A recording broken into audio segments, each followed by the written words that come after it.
torque converter was a nitrous tank. Hey, welcome back to another episode of Barrytsgarage Ask Ed series. And I've got Ed Smith here ready to answer some more of your great questions. Hi, Ed. Good morning. Good morning. All right, the first question is really random, Ed. And he says, have you ever, it's from Tom.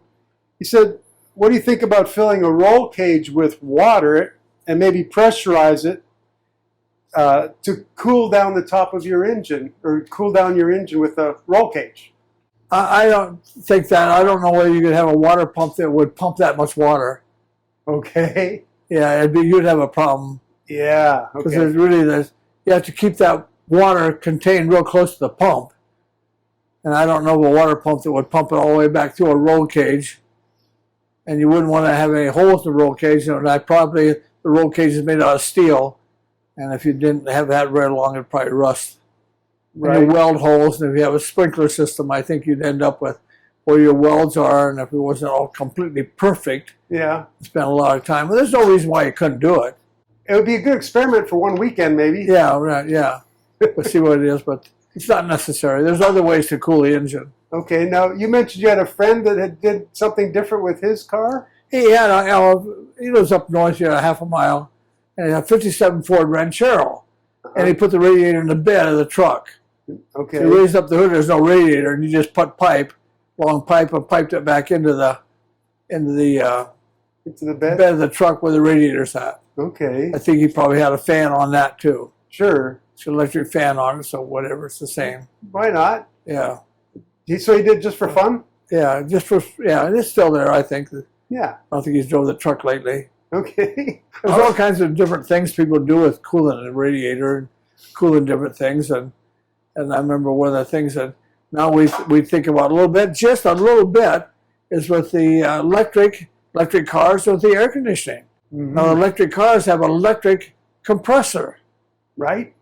Runs off 12 volt, I guess, and you don't have a compressor on your motor with the fan belts and stuff. Right. The compressor's back under the car somewhere. Right. I remember one of the guys years ago had a Model A Ford, and he put the air conditioner condenser, back under the car with a couple fans on it. He did not have that condenser in front of the radiator where it would heat up the motor. Interesting. And it cooled just fine. Huh. Yeah. Yeah, I'd never thought about it, but I guess if you stack your transmission cooler, air conditioner, radiator, you're stacking a lot of heat in front of that. Yeah, you're causing deflection of air. I remember one year there was a Buick, whatever year, Buick, I don't know, it was quite some years ago, that the front bumper wasn't designed right, and it wouldn't cool. The air conditioner would get hot. The airflow wasn't going over the bumper of that brand new Buick. Interesting. So they had to change some things on it. And I've seen some people go under the car and put little scoops, non-common, scoop in front of there, just a little piece of tin scoop down like this. When you're going down the road, it scoops more air in there. It's all kinds of things you can do. Right, right. Yeah, yeah. He says, it seems to me that while a mass airflow sensor gives you the overall airflow into the engine, wouldn't it be better to have an airflow intake runner sensor so the computer can adjust for each cylinder, the air into each cylinder? If you can afford it, and every cylinder. Yeah. That would be built into the intake manifold. Yep. Possible. Yeah. I guess if you want to do that, then you'd have to have all that. It was eight cylinder, all those wired up to a computer. Yeah. So they would each change. That's a good idea, because sometimes the rear ones or one particular one has got flowing a little bit more air. Depends on the header. Yeah. Lots of variations in there. By the time you got working perfection, you probably never get it working perfectly. I think by the time you got it working fairly good, you'd be an old man. Right? Yeah. I think that job should be the intake manifold design engineers. Yeah. When they're designing the intake manifold to make the flow as even as possible. Yeah. Like that Ford did a good job on that 302 with that tall intake manifold with all those round tubes in it. Oh, okay. Yeah, that was probably one of the better designed motors.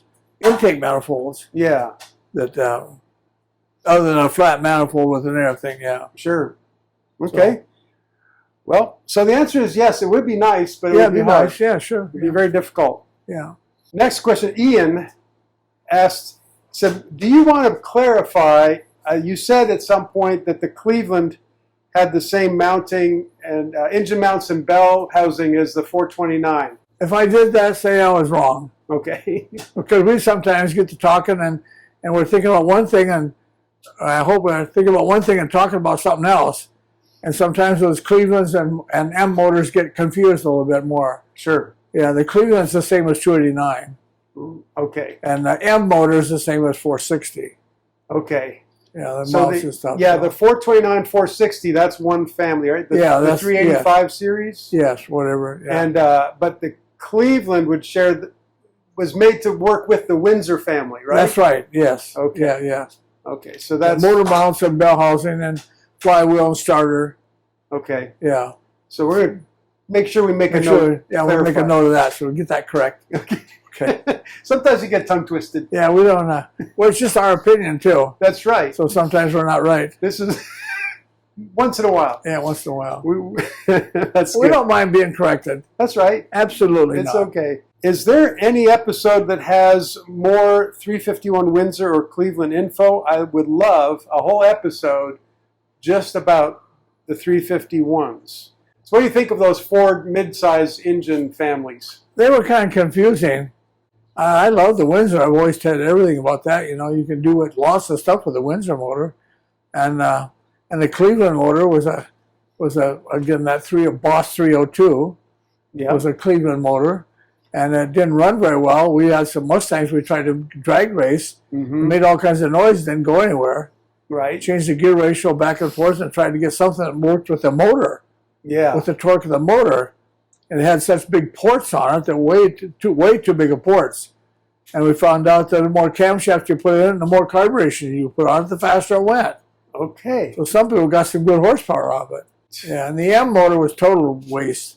Okay, you That didn't was like in that trucks and stuff, and they got 9 miles to gallon. I don't care what you did with it. Yeah, that was just really a bad design. I don't know what was wrong with it, whether it was the ports or the intake or the exhaust or something, but that wasn't a good motor. It wasn't one of those where you could just put a different cam in. Yeah, and make it perform like that. Yeah, it didn't go. Didn't work. It didn't work. I want to mention real quick, we have a lot of friends in Australia that are really into the small block Clevelands because in Australia, Ford never sent the big block engines down there. Oh, they never put a 460? No. Oh, I didn't know that. I should go there sometime. I have some friends that own a speed shop, I think. Is that right? There are cards here someplace in one of the towns someplace. Yeah. So they did a lot with the mid-size engines because that's what they had. They, you know, 351s, I think, and the 302s and stuff. They did a lot with those. Yeah. And so they're very interested in that, and we get some good comments from them on that. Yeah. So that's good. Thank you, guys. All right. Hey, thank you guys for supporting the channel. And I know you all love Ed Smith a lot, and he is a character and a great guy. So now we have some hats, shirts, jackets, hoodies available. edsmithspeed.shop. All right. Mike says, I have a 79 Ford truck, and this is related with a 400 in it. Okay, that's the M motor. 400 has an Edelbrock carb, and he says, I can't get it tuned right. Do you have any suggestions for tuning a 400M? Advance the timing. Okay. On the gear. And we've done quite a few of those on Ford. Okay. And then for the Ford dealer here in town, I don't know how many of those I've done because the cam was retarded. And we used to just take them apart, and brand new trucks had 5 miles on them. And they wouldn't pull a hay wagon or a fruit truck out here at all on the farms. Okay. And so we would take the front one off like they did the 460s. Yeah, you mentioned the 460. Yeah. And then we'd take the front of the cam off of it and advance the camshaft a half a tooth. Okay. So that would be about 6 degrees. We figured it was already retarded something. Yeah. So if we retarded 3 or 4, well, we want to make up for that, so we decided a half a tooth. Okay. About 6 degrees. So we moved the teeth in, and the only way we did that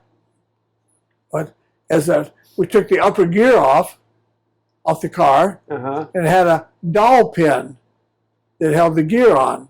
Yep. You slid over a dowel pin.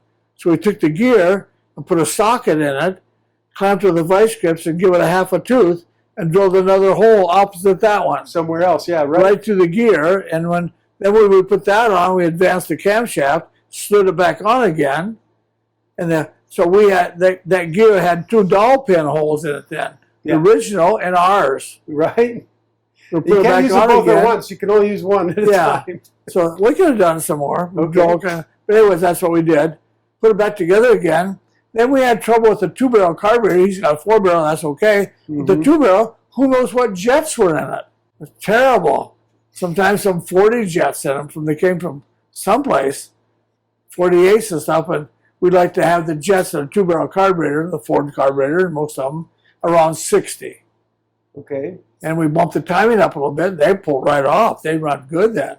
Okay, so that works. So I probably done 60 or 70 of those for the Ford dealer down the street here. So they were new. That applies to the 400 too, not Yes. just the 429 and 460. Yeah, that's right. 400. Yeah, we did a lot of them. Okay. Well, Mike, I sure hope that helps you. You're familiar with the cannonball run, getting into some car and going cross country as fast as you can. See, I don't know if they do that or not. Take an ambulance and full of gasoline. Yeah. Big gas tank and drive it for 10 days in a row without stopping. Do you like that idea? I don't know if it'd be fun or not, but one of the guys in town here that was my old friend, I would mention his name, I think he's passed away now, Dr. Cook. Okay. And he owned a thing here in town, and he always had cars, and we spent a lot of time with his cars. And Jaguar, Yep. the first one, we took the motor out and put a big block Chevy in it, 4-door Jaguar. Okay. Made a nice car out of it. That belonged to Doc. But anyways, later on in the years, he had different things, and he had a 49 Chevy he did that run with. But did he really? Yes. And he bored and stroked the motor and made it so it'd go 120 miles an hour and ran a stock class. Oh. But they had all those clocks and everything, stopwatches, and they had to see what time the engine was running, how long at the stop signs, and you could lose that race by a minute and a half after 5 days. That's close. That's close, yeah. Wow. And he liked that. I think it cost a lot of money to enter the race. Maybe, and part of your thing was your motel bills, your food were paid for. Okay. You stayed in a motel room every time with everybody else. It was kind of a car show in every town you stopped at. Oh. But everything was paid for. And I don't know if they blocked off the highways or not, but that car really went fast. It was a stock 49 Chevy, I think. Huh. That hopped up motor. Yeah. He has to do something to make up time. Right. So Everybody had to have some kind of trick. some kind of trick to make up time Yeah. when you're supposed to be driving 55 miles an hour. Right. I don't think anybody did Yeah, that. if you get 15 or 20 minutes behind, it's tough to make that up. Yeah, that's really hard. Yeah. Okay. So, a different story, different people. Yeah. Yeah. So, yeah, but you don't have something in mind. I would like this car with this engine. And, No, I never thought about making a car for that. yeah. We did have a thing. There's a Westbeck, I think, out here, automotive school, tri-county school out here. Mm-hmm. And maybe a few years ago, they had a Mercury Kruger, and the teacher and some classmates, and we gave them a motor and transmission. They were surprised. I'll give them a 302 Ford motor and transmission. I think we put a 4-barrel carburetor on it. Brand new rebuild, just give it to them. Nice. Donated because it was a class project. Yeah. I think they went from California to Indianapolis 500 and drove around the track in the summertime, like an interstate battery run or something like that. Okay. And that class and the teacher did that. So we helped them out somewhere. Oh, that's cool. It was cool, yeah. Yeah. I think Discount Tire gave them the tires, and somebody else painted the car, and all kinds of donors and stuff on the trunk lid. Everybody got to sign their name on it. It was fun, yeah. All right. Well, Smokey Unit comes up every once in a while. This one has a question about, he heard that Smokey Unit would offset the piston pin 90% off center to make the engine run faster. Have you heard of that? Well, we still offset the pins. Okay. And some of the pistons, like True Force pistons, were old speed shop stuff, and Okay. they were offset just to get rid of the rattle and put the drag on the pistons wall. Okay. But So friction is really your enemy for power, isn't it? absolutely, yeah. So we put all the Ford's True pistons, 12.5 to 1s. We put them in backwards with the air going back. Okay. It was a little noisy in the morning when it started up. We knew what the noise was and stuff, but we figured it around a little better. Okay. But I'll offset them. I don't know what you're talking about. The wrist pin's round. It's the offset would be made in the piston. Okay. It's offset a little bit. Yeah. Comparing fuel injection to carburetors. Okay. There's no comparison. Okay. So Okay. he says, now fuel injector, they start easy, run smooth, nice.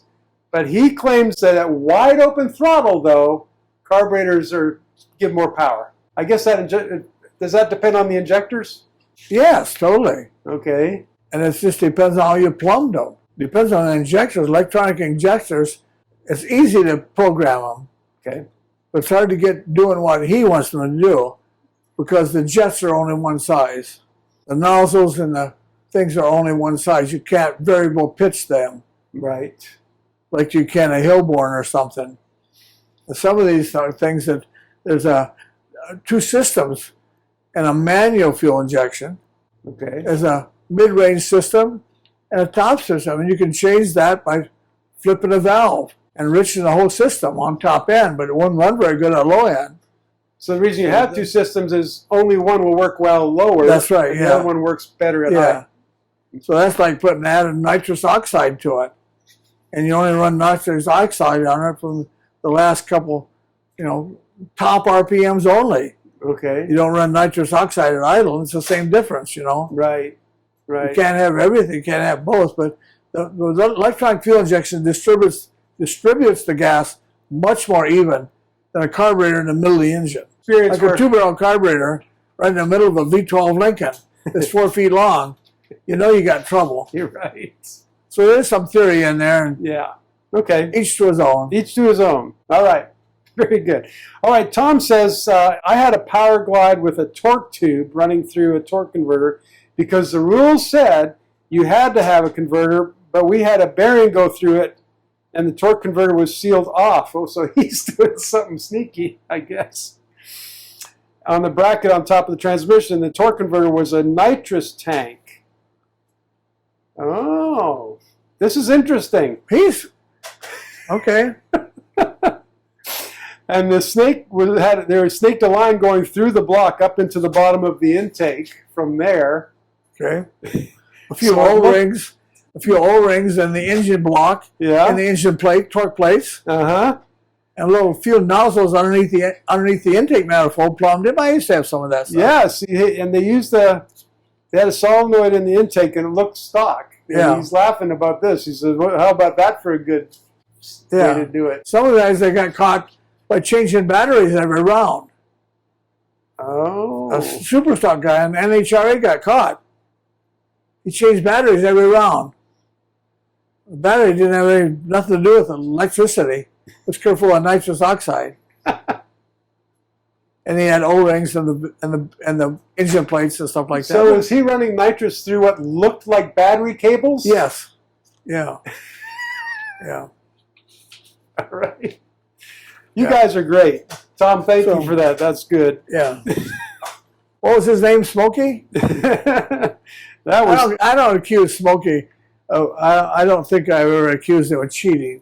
I wouldn't call it cheating. I wouldn't call him cheating. If it wasn't in the rule book, you can do what you want to do. That's right.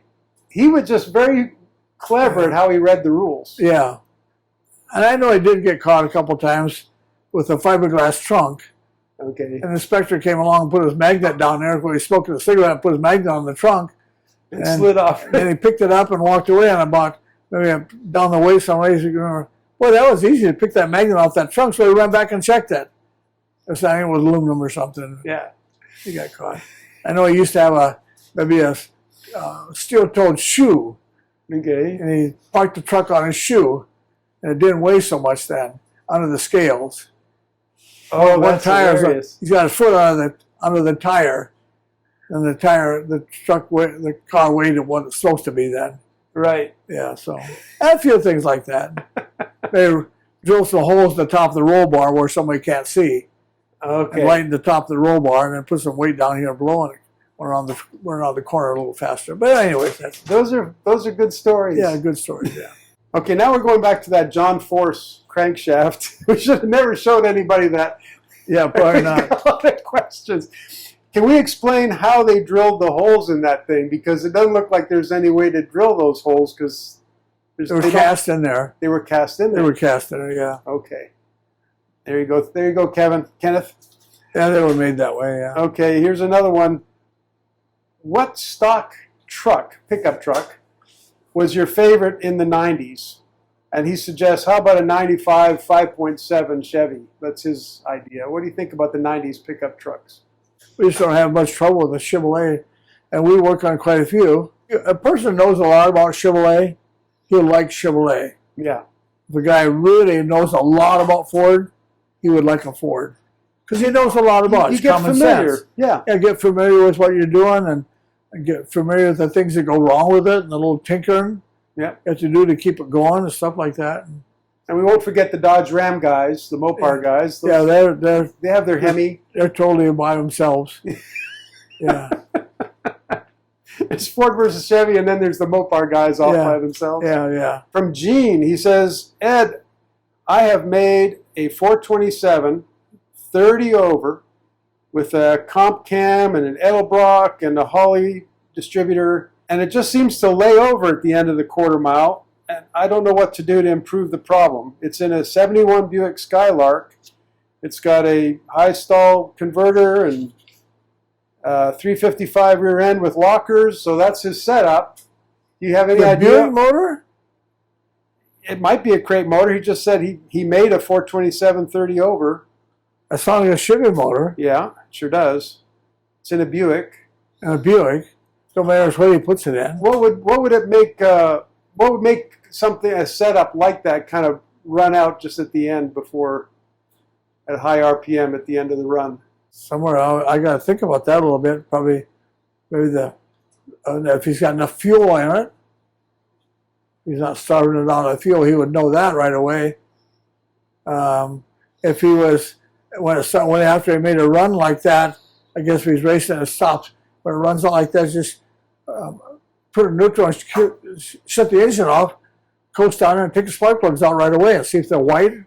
Okay. Get a read on the spark plugs. That's going to tell you if you're running out of fuel or not. Okay. And it's going to tell you a little bit about timing too. And sometimes to make the car run a little faster, it needs to have that timing retarded a little bit. You can't have that much timing on it. Okay. So Things like this, that's just little things. But those things are real sensitive. You'd have to be really knowing what you're doing with your car to start tinkering with it and doing that close to it, trying to get something to fix. Yeah. But it sounds like it lays over a lot. Yeah. So it sounds like more of an airflow and exhaust flow. Huh. And also same with the camshaft, could not be big enough. Okay. That's a big cubic inches. Yeah. And I don't know what compression ratio. Did he say what compression ratio? I don't think he He did. doesn't mention the compression, though. Yeah, yeah. Hmm. It'll have to be with the camshaft. If we don't have a big enough camshaft, then it's going to quit. And the same way with valve springs. Valve springs it would just go so many RPMs, and it's only going to go so much. And it sounds like maybe you've got good RPMs in first gear, second gear, and third gear, and then it just lays over. Yeah. So if it runs in first and second, there's no reason it shouldn't run in third gear. Right. Yeah. Unless the car is so big and the airflow over the car, wind resistance over the car, windshield and grill and stuff, you may not make that car to go 110 miles an hour. We keep forgetting that there's a lot more resistance at that high speed. Then always, twice as much. Yeah. Okay. Yeah, it's just all kinds of little things. But keep working on it. Sounds like you're having fun. Okay, Gene. There you go. Don't get depressed. I have a 289 with an AOD on it, and I need to swap it. What would I need to do to swap it to a 351 Windsor? Have you put a 351 in a Mustang? It's an old Mustang, obviously. The old original Mustangs with the 289 Well, the first motor, or 260? the 260 was a 5-bolt bell housing. That's right. And the 260s and 223s were 5-bolt bell housings. Yeah. So he's got automatic transmission in that? Yeah, right now he's got an AOD automatic. Automatic transmission, overdrive. Yeah. Well, if he's got that, it'll bolt up to 351? 351, yeah. Okay. Now, what about the difference in deck height? What do you need to overcome with that with the 351 Windsor? Isn't the deck higher in the 351? Well, the heads are just higher by 3/4 of an inch. Okay. So just a little bit of clearance on the hood. Clearance on the accelerator pedal and stuff like that, maybe. Yeah. And the heads are going to be a little higher. The exhaust is going to be raised up a little higher, ½ inch or something on the heads. But not that big As a far as you got problem? headers or something, yeah, it should be not big of a deal. I would So I say don't go know ahead if- and do it. Yeah, I think so too, yeah. You're gonna. How much difference would he notice from a 289 to a 351? A lot, A lot. yeah. A Torque- lot, yeah. A torque lot more handle? torque. Okay. It's going to spin the wheels. Oil pan. What's different about the oil pan? Oil pan, the front seal is different. Oh, okay. You know, 351's got a bigger rear main seal housing, and the smaller's got a smaller one, so the oil pan's different. When they first came out, to get those, we cut the back of an oil pan off one of them and cut it off the other one and welded it in there. Oh, I see. That's when the pans weren't available for what we wanted to do. That's And all those pans are available now, I think. yeah, I think so. Aftermarket stuff, yeah. Toby says he's comparing the 454, the 427, the 502. So those big block Chevrolets. Okay, but how is a 454 piston heavier than a 427 piston? Depends on what brand of piston you have. Okay. So it's Totally what brand. yeah. So maybe some of Because these the stock original piston was heavy. okay, on the 454. Yeah, all of them Okay. were Ford's piston. Aluminum piston. They weren't cast. So they were heavy pistons. They were all heavy the way. pistons to start out with, yeah. Okay. All right. I don't know if that's just... I think at some point, and probably part of it is context. You say something about the 454. I think you said something about it not revving as easy as the 427, Yeah, right. and maybe that was more to do with the stroke. Well, the stroke, the stroke and heavy on probably the crankshaft may be a little heavier or something. Yeah. Right. Okay. Yeah, Maybe not the piston itself, not necessarily piston itself. but It all let's- adds up. yeah. It's all the moving parts are heavy Yeah, all yeah. together. I think the 454 has got a weight on the flywheel. It's got a weight on the front balancer, Okay. more than a 427 does. I hope we cleared that up, Toby. Thank you. Okay. Have you ever fixed a cracked block with lead solder? He said, I fixed the 350 about 30 years ago and it's still holding. It's been cracked in the oil, not anywhere around the heat, Right. but it'd be around the oil pan somewhere, a hole in the oil pan or a hole in the side of the motor. Yeah. Has to do with water. Probably fix it okay. Okay, so when we talk about a cracked block, there's different parts of the block have different kinds of stress. Absolutely, yeah. You get around the exhaust, I melt that solder right out of there. It wouldn't last for more than a minute, would it? Yeah, well, as soon as you got it hot, Yeah. it starts to flex. Anytime that it gets something around the flexing, around the weld, you're going to have problems. I've never seen anybody weld a block up with lead. Well, Good luck if he did. you know, he got away with it. He said for 30 years he still got it. So it must be something that's in an area that just doesn't have too much could trouble. be. Could be, actually, yeah. Okay, so the other day we asked about the Chevy 305, and here's a different angle. Do you have any ideas to get a little more out of a 307, the Chevy 307? 307 is a small bore, and I don't know what you're going to do with the 307. I don't know.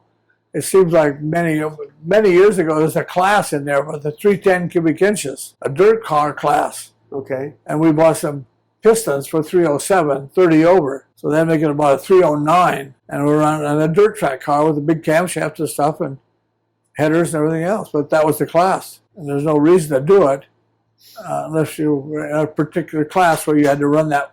You're limited on cubic inches. Okay, so if you're in a race class, that's what you have to work That's with. what you have to work with. If it's a street car and he just happens to have a 307, what do you recommend? Nothing. Because it's a small cubic inch. Yeah, it's just like the 305. There's not much you can do, Yeah, right? not much you can do with it. It's good for its purpose. 307 was a good, I think it was a good gas mileage car coming Chevelles and some of those little cheap cars. Right. For some reason, I don't know even why they made it. 305 was a little better motor.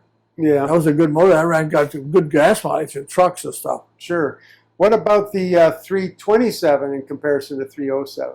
Same. Kind of the same? Yeah, 327, yeah. Okay, all right. Yeah, it didn't really do much. Okay, so someone's interested in your racing history, and they said, did you ever make it to either the Lebanon Speedway or the Cottage Grove in Oregon? We go up there sometimes in Seattle area. The guy that has our dragster, my friend, Yep. said he goes up there all the time to one of those races and races a national class Okay. with a dragster. Yeah. But I've never participate and went that far. First north we ever went was San Francisco. Have you ever heard or have you used the Chevy pink rods that reduce mass for better revs? Have you used the pink rods? I've seen some, Okay. but I didn't make any difference to me. I never knew there was any one difference in the other one. Okay. Yeah. Not enough to be. I haven't seen them for a long time. Here's one last question. In 1968, he says, I used a choke cable to retard the distributor chiming for my burnouts in my 59 283. Good. I got major torque increase for a few seconds. So Good. you agree with that? Sure. So that's a fun thing. If you have maybe you have an old car that had a choke cable Yeah. and you put an automatic choke on it maybe. Yeah. And now you've got a device that you can use for your timing. Yeah. Have you ever done anything like that? We did it all the time. Oh, okay. Yeah. And that's the same thing that we had with the Chevy dual point distributor. We've talked that before. Yeah. There's a few degrees retarded. One point fires and the other one stops. So we hooked them individually. So we had a dash on the dash. Okay. You could flick it over and start the car on the retard timing on that set of points. And then as soon as it starts to flick the juice over to the other side, and that would be an advanced side. Okay. The top end of the drag strip, you can flip it over the other one. And on retard the timing on top end, pull a little bit more. Yep. And then J.C. Whitney, we'll go back to them, say Wisconsin, had a dial on the dash. And they had a cable with a screw on it. You took the vacuum advance out and had a screw cable with a knob on it. So you could just, and the dash, you could give that little wheel, just give it a turn, retard the timing, start it up, and give it a full turn, and it went back to whatever you had the timings. Oh, interesting. Back up to 12 degrees or something. Okay. The top of the speed of the car, you just reach over the dash and give it that and retard the timing. That was easy, not necessarily with a choke cable. Yeah. I don't think I'd want a choke cable was okay if you got it mounted right Yep. and clamped, because you have to have it mounted solid. Yeah. It can't be all sloppy. It can't be sloppy around. You wouldn't want that. You don't know where your time is at. Right. But there was a few things that we did that, yeah. Oh, do you remember back in the 70s, the street or strip ignition? There was I think it was Mallory, maybe not. Probably. Somebody had a switch you could mount on your dash, and it was probably the same dual point idea. Yeah, same thing. Where you could street or strip. So strip was obviously the high-speed advance. Yeah, right. I guess. Yeah. Ed, thank you for answering all these questions. I don't Okay. think you got any of them wrong. I hope not. Again, it's my opinion. I could be wrong. Right. That's okay. It's all good. Okay, But good. you got your experience. So thank you for your questions once again and for joining us for another episode. Enjoy them. Yeah. Fun. We'll see you on the next one. Thanks for being a part of Barry T's Garage. And if you want some Ed Smith memorabilia, some hats and shirts and all, it's just edsmithspeed.shop. Head over there and have a look.